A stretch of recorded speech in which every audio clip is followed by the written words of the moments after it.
Welcome to the Devil's Art Club. I am Zeroo. Hello everyone, how are you all? So this video is definitely going to be a bit longer compared to our other videos. This video exists because of one of our new members of the Devil's Art Club. His name is Hamid Salame. I hope I pronounced it right. English is not really my first language, and hello brother, I hope you are doing good. I'm not that good at explaining, but I will try my best so you guys can understand me better. As you can see, I have already started it with the base mesh of the male character that is provided by the Zbrush with default. You can go into the Lightbox project and also use it for your own creation. And you can see in the corner below, I have opened some of my references. I'm using PureRef to collect all my images that I have gathered in one place and use it. It is free and you can easily download it, and it's very comfortable to use also. I have been using it for a very long time. As you can see on the screen, I have turned down the subdivision and deleted the rest so that I can easily control the low poly version. And you can see that I have opened up some references for anatomy so that I will not be creating just out of my imagination, and I can properly create it based on reality. I just use the mask function to mask out the head so I can easily control the rest of the body without really distorting the face. I'm just trying to make the character look really bulky and strong and also give it a nice flowy shape. Now I'm trying to isolate the hands by masking it and increasing its size to give it those bigger and stronger looking arms.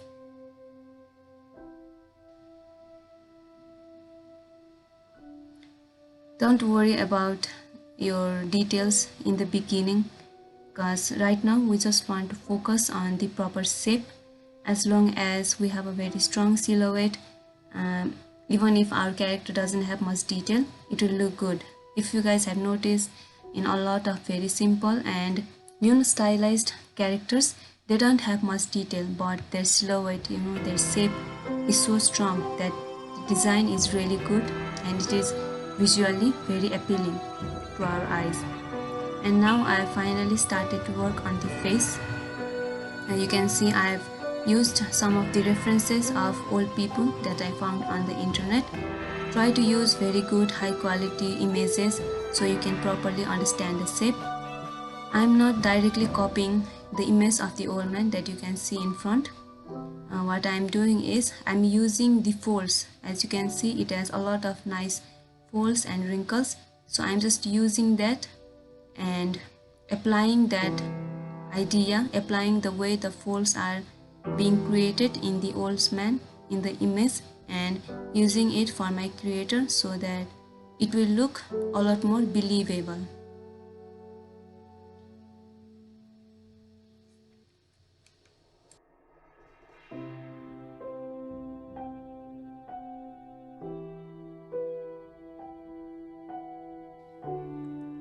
As you can see, I have decided to remove the eyes and nose from this character's face. I thought, where it lived. This character would live really deep under the ocean, but it is trying to evolve and come out on land and prey the land animals and other beings, maybe us humans. So it doesn't use its eyes to see its victims. Maybe it has some sensory organs on its skin, so it can track us down to hunt us. And now I have moved towards the body because it will look weird, right? Our character has this weird creepy face, but it has a body of a normal man, so it wouldn't really make sense. And it also gets really boring when you keep working on one place. So I also like to move around and work on different parts of the body at the same time. Now you can see I'm trying to work on its abdomen. I'm going to enlarge its body a little bit because I thought of it, this character, as we have already talked about, as it lives really deep under the ocean. It must be really cold down there, and as it is a predator, it needs to survive by eating or hunting other beings. So maybe sometimes it doesn't get any food, right? So its body has developed a mechanism to store energy, and it has very thick layer of fat. So I decided to make it a little bit bulky and slightly fat looking, because its skin, underneath its skin, let's say it has very thick layer of fat, right? That also protects it from other predators. Maybe it has competition, maybe there are other predator creatures that are hunting the same food that it eats, and it also provides its body with extra energy when it doesn't get any food. So I was thinking of all these things when I was designing the creature. And also, don't worry if your character looks very weird and funky right now. As you can see, mine looks very awkward. It looks weird. So don't worry, just keep following your idea and keep building shapes upon it. Don't think too much about the details. And I also decided to give it bigger balls. In the back side of its head, it has these big balls. Maybe this creature is actually very intelligent. Maybe it has an evolved brain and it is very smart, and maybe it can trap its prey, hunt them.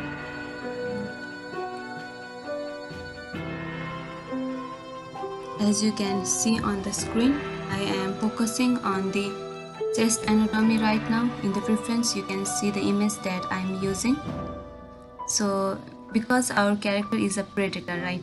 It moves around a lot. It has to be very strong. It needs a very strong body to fight others and to chase other victims, to chase its prey.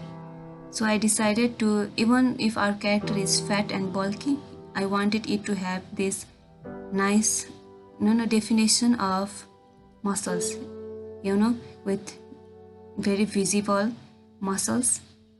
So I am slowly sculpting them out right in.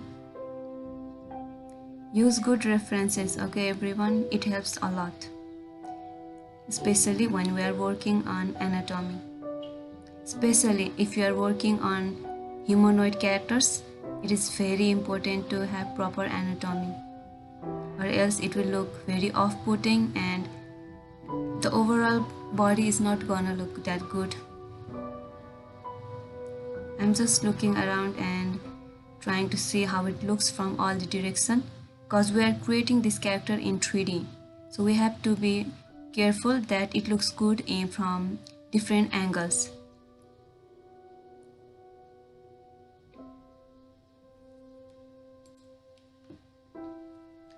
I myself am also not that good at anatomy.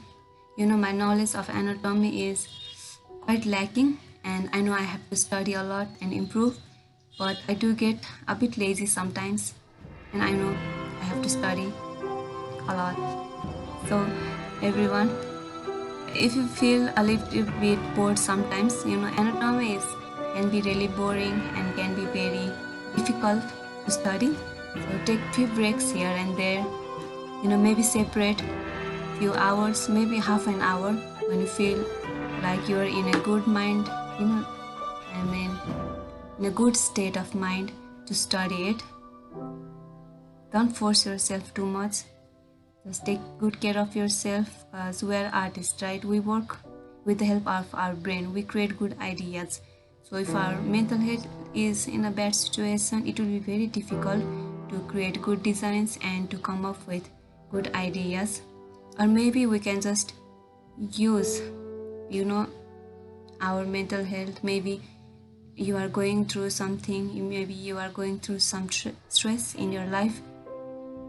Maybe you can use that as inspiration to create something out of nothing. So take care, take care of yourself and take care of your health.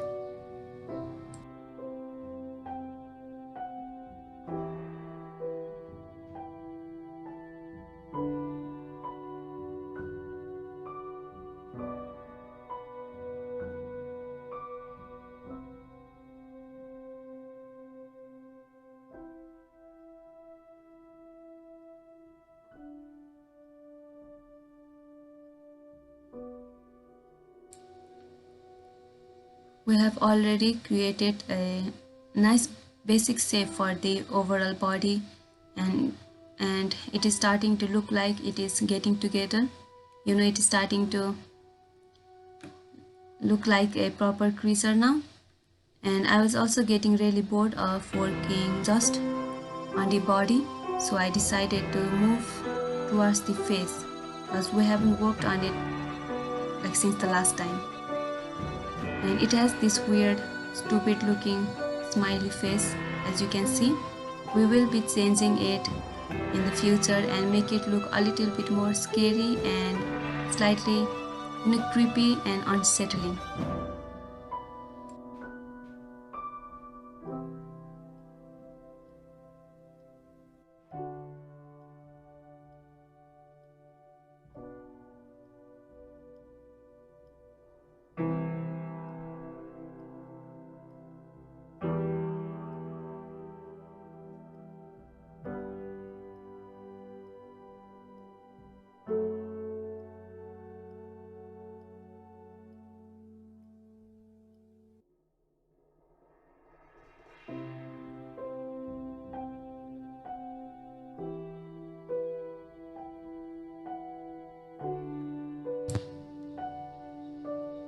Well, you guys know our creature is an aquatic creature, right? So how will it swim in the ocean, right, in the water, wherever it lives? How will it swim if it doesn't have any fins to swim? Like fish fins or tail, but it still doesn't have any tail. But don't worry, we will add it later. Our baldy will be able to swim in the future, not now. In the future, he will definitely swim and maybe come after us to kill us or to eat us or something. You can see I have masked the area around its from arm to its back to create this fin. Like I was thinking of maybe it has really big, like very big and strong wing-like fins, but I felt as if it was destroying the overall shape that we have built for our creature. So I decided to remove it and keep it simple.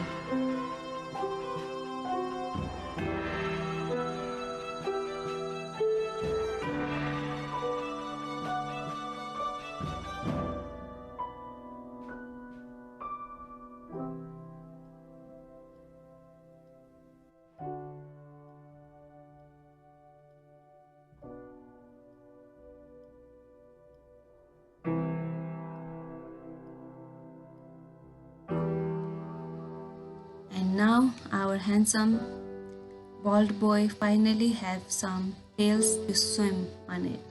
I've finally decided to give it some fish tail that it can use to move around, or else how will it move around and find food to eat, right? I decided to make its tail a lot more simpler and a lot more smaller also, because our creature can't be just undefeatable creature. We have to find some kind of weakness for it, right? So I decided to give a lot of the strength to its upper body and make its tail and the lower body slightly weaker. So this creature is slightly slow, and if you are someone who is fast, or maybe the creature or the prey that is following is a lot faster and better at running, it has a chance to survive. Now we have kind of figured out the overall shape, right? It's starting to look good, it's starting to look like a proper creature, and I've decided to add smaller details. As you can see, I'm just adding smaller details around its face and other parts of the body to kind of finalize it now.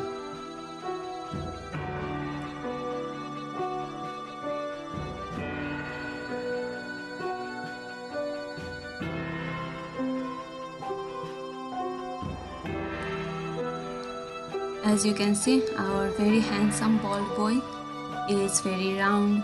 It has a lot of soft and shapes and curves. So in order to break it, I decided to add some sharp points at its elbow, on its knee and its shoulder. So whenever we are designing character, what I personally do is have my creature or character this one primary shape, right? In this for this character, it is like a very round character. So I decided to add these triangular shapes to give it a visual interest and also a place for our eyes to rest. What it does is, I believe it will make our designs a lot more visually appealing. So have one primary shape for our character and then other one mainly and maybe two if you want to secondary shapes. As you have seen in the screen, I decided to mask the back of our character and extract it. There is the extract feature that you can use to separate the masked area and create a new subtool out of it. And I am using the snake curve brush that is provided by Zbrush. I decided to make this soft flowy shape to use it as gills, right? Or else how will our character breathe? You know, it needs gills to breathe, like we need our nose and lungs to breathe. At first I decided to give its gills, you know, at its back of the area, but later I felt as if the gills around its back was kind of like destroying the shape, you know, overall silhouette of our character, and it didn't look that good. So I decided to change its location and keep it in its head, and also our bald boy is no longer bald. Yes.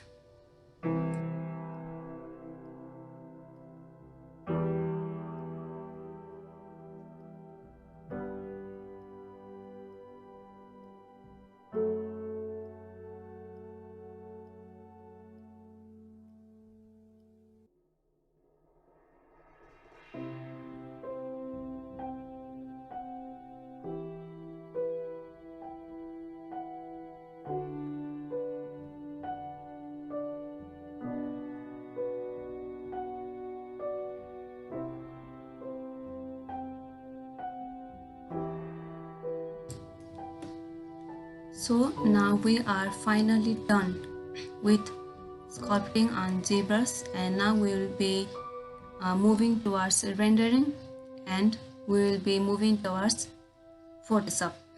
As you can see on the screen, I'm just setting it up to see how it looks good on the camera. I usually use just the simple BPR render that Zbrush has provided to create a lot of the render maps. I do change some minimum features, you know, especially with the shadow. I usually keep the wax mode on. As you can see, I am clicking on the ambient occlusion and the wax preview mode, and when it comes to the BPR shadow, I am changing the rays and angle. So what it does is it makes the shadow a lot more softer and nicer. And there is also the option of light in the top shelf, you can see, and you can manipulate the angle of the light that is coming through. And after that, you just press the BPR render button that's on the top, and it will render our character. As you can see, we are inside Photoshop right now. We have brought in all the files that we rendered in Zbrush and we have put it in one place, and I will be sorting all of it out. Now we will take all the files except for the mask that we have created, and then we are going to group all of them together. So it will be a lot easier. We don't have to apply mask to all the individual images that we have created. We can just group them and apply the marks to the whole group. It will be a lot easier and save some time.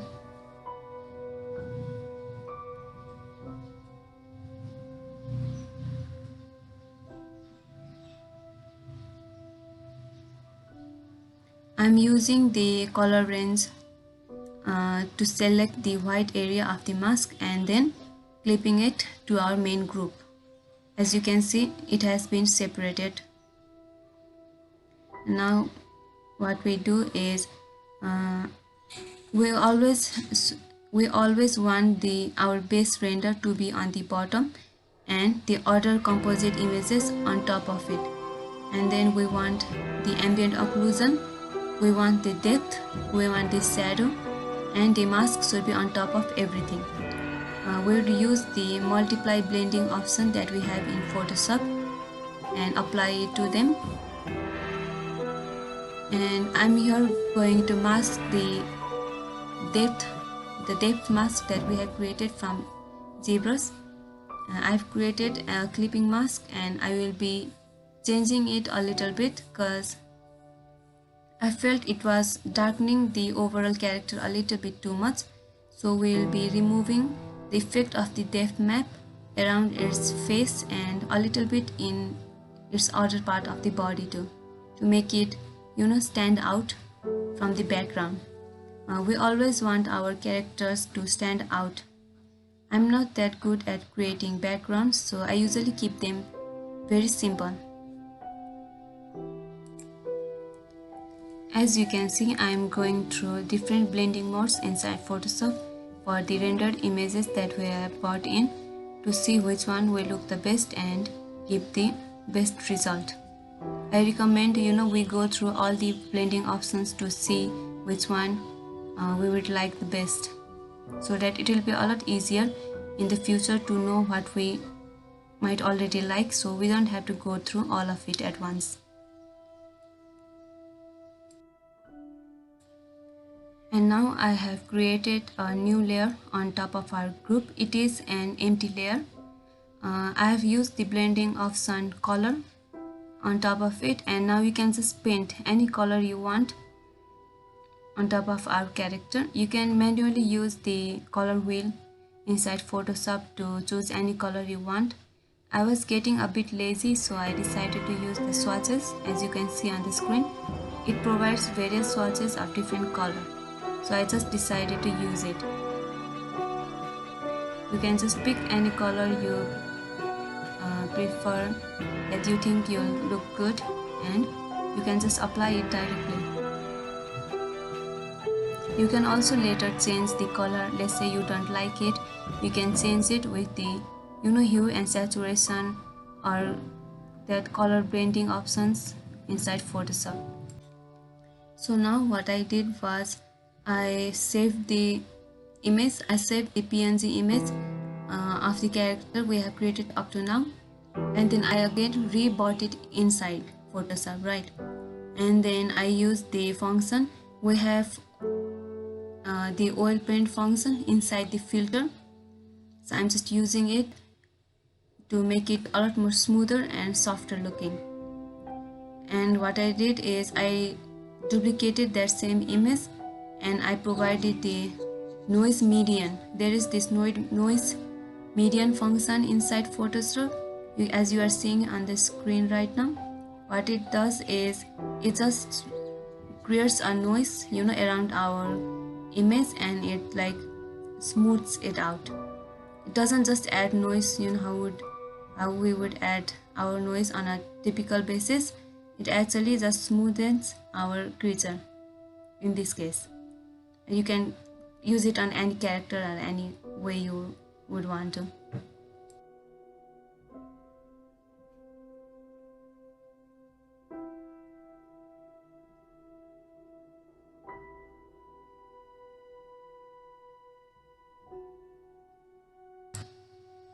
So now I have created a new layer on top of our image, and then I'm going to paint over it to add extra details that I would want to add.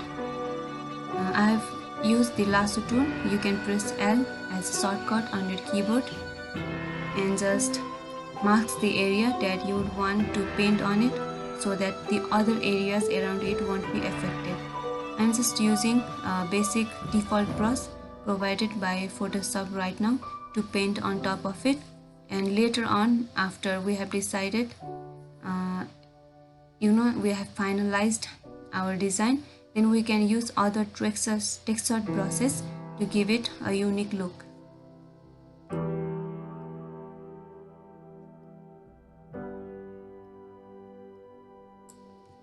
And also, whenever I am trying to record and also use Photoshop at the same time, it starts to lag a lot. My Photoshop starts to lag and it works very slow. So you can see a lot of jump cuts inside the Photoshop. It doesn't happen with Zbrush. Zbrush just works really smoothly, but with Photoshop, it starts to lag and is very slow and quite difficult to work. So what I did was I stopped recording, right, and then I painted on top of it. As you can see, I made some changes on the gills and also on the shoulders. I've painted those extra layers, kind of like a few scaly bits on top of it.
Right now I am using the color lookup function. I think it is a great tool inside Photoshop. You can create so many different looks with its help. So just go in and just check, just look around. What do you think works the best for you? What do you think you will like the most?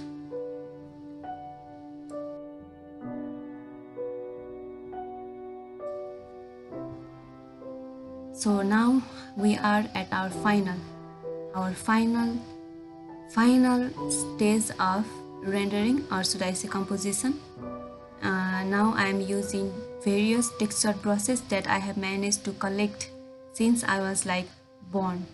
Since I was born. I know we all are guilty of it. We all artists have been in that position of what's the best brush to use, or what's the best pencil or brush pen to use. We all have been in that situation. But in the end, how many of us ended up using all of those brushes? Like none of us. We barely use most of the brushes that we have. Most of the time, I would usually use the default brushes that already are provided by Photoshop. There are very few textured brushes that I would personally use, and I'm also trying to create some of my own personal Photoshop brushes so that I would have more control over the type of look, the type of feel I would want to create. Okay, we are here. Finally we're in the end of our character process. We went through creating our concept sculpt in Zbrush, and we created a basic PPI render with the help of Zbrush, and we bought it in Photoshop, and then we created the final composition inside of it, and we are finally done. Yes, I hope all of you were still awake. Okay, I hope you didn't fall asleep, because I nearly fell asleep. This video was very long. This might be one of the longest video up to now in our channel, and I also hope that you were able to understand what I was saying and you were able to take good things from this video, and I hope I was able to help you guys in some ways. And thank you for being part of this unnecessarily long video journey. I would like to say thank you to everyone who have been part of this channel, who have been supporting me by watching my videos and being subscribed and being a member of our Devil's Art Club. I'm really grateful for all of your support. And if you are new to our channel and you want to be tortured by our creatures and you want to see them in your dreams, don't forget to subscribe. And have a good day. And also, don't forget to take breaks here and there, okay? Take care of yourself.